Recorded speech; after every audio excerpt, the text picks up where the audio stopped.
Quarta-feira de cinzas, com muita notícia, muita informação. Claro que você é o nosso convidado especial.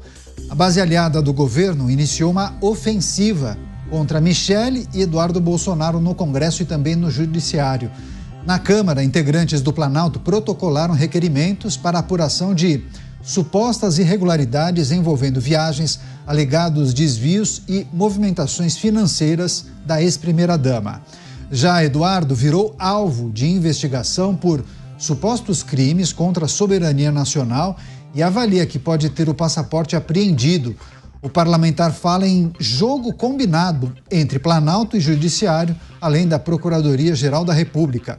O vereador Carlos Bolsonaro, que é irmão de Eduardo, cobrou em publicação no seu perfil do X apoio e união da oposição, falando em novas e absurdas perseguições contra a família de Jair Bolsonaro e possíveis sucessores do ex-presidente para tirá-los da política. Enfim, alguns aspectos para a gente analisar. Vamos trazer principalmente essa questão que envolve Michele Bolsonaro, os requerimentos que foram protocolados. E em uma segunda rodada a gente analisa a manifestação de Carlos Bolsonaro, vereador eleito do Rio de Janeiro e também filho do ex-presidente Jair Bolsonaro.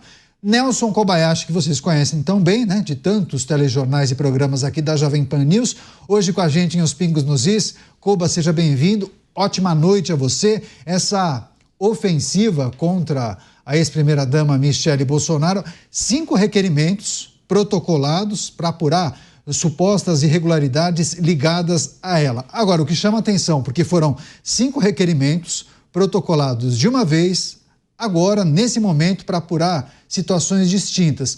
A impressão que se tem é que guardaram tudo isso para utilizar em um momento oportuno. Então, para além da questão que envolve a necessidade de apurar uma irregularidade, parece que estão usando isso de forma política, né? Uma forma estratégica. Certamente, né, Caniato? Primeiro, boa noite a você, boa noite ao Beraldo, ao Dávila. Sempre uma honra, um privilégio estar aqui com vocês nos Pingos nos Is. Boa noite para toda a nossa audiência também. Em relação a esta ofensiva contra Michele Bolsonaro, isso tem nome e sobrenome. Eleições de 2026, eleições presidenciais, inclusive.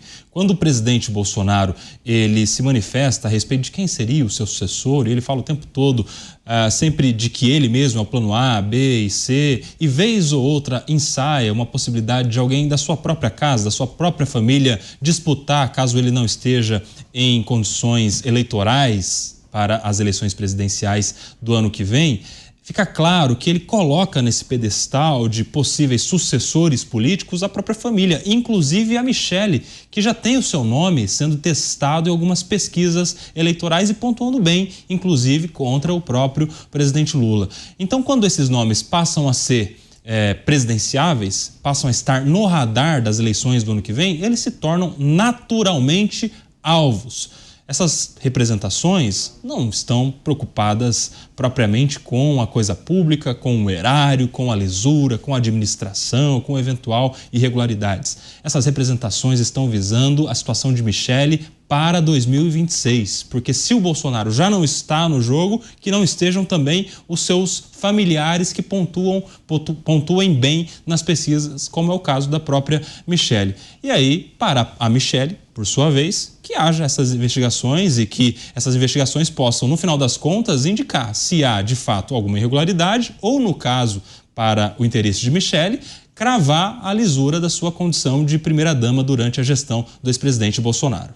Interessante, importante essa reflexão, né? E é sempre necessário destacar e sublinhar que Michele Bolsonaro é uma figura que vem sendo aventada como uma possível candidata ao Senado Federal e até à presidência da República.